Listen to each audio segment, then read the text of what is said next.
আসসালামু আলাইকুম ওয়া রাহমাতুল্লাহ। সুপ্রিয় দর্শক, আমি এখন দাঁড়াচ্ছি আমাদের ছাদ বাগান পেজ থেকে। তো ছাদে যদি এরকম কেউ সুন্দর সবজি করতে চান, তো দরকার হচ্ছে আগে মাটি। জানেন গাছ খাদ্য খেয়ে থাকে মাটি থেকে।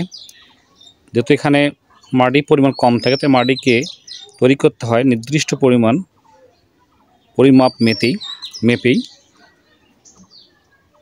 পরিমাণ মতো গোবর সার, কম্পোস্ট সার, ভার্মি কম্পোস্ট সহ উপাদান দিয়ে আজকে দেখাবো কিভাবে ছাদে মাটি তৈরি করতে হয়। তো দেখুন, আমি মাটি তৈরি করছি। আমার তৈরিকৃত মাটি, আমি মাটিটি প্রায় 20 থেকে 25 দিন এখানে রেখেছিলাম বিভিন্ন উপাদান দিয়ে মিক্সার করে। আজকে সেগুলো আমি এরকম জিও ব্যাগে, দেখুন আমি জিও ব্যাগে ভর্তি করব। এটা আমার সেই জিও ব্যাগ।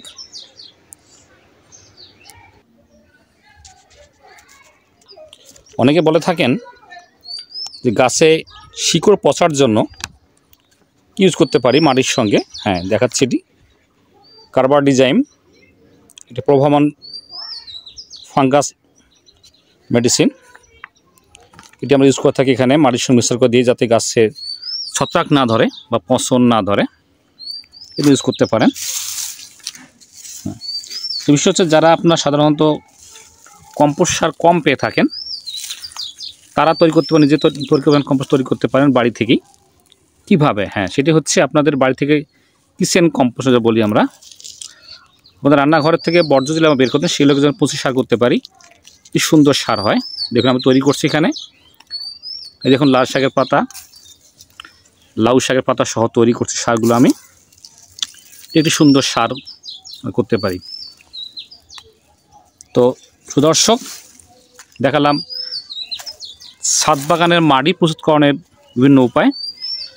আপনাদের কোনো সমস্যা থাকলে অবশ্যই কমেন্টে জানাবেন।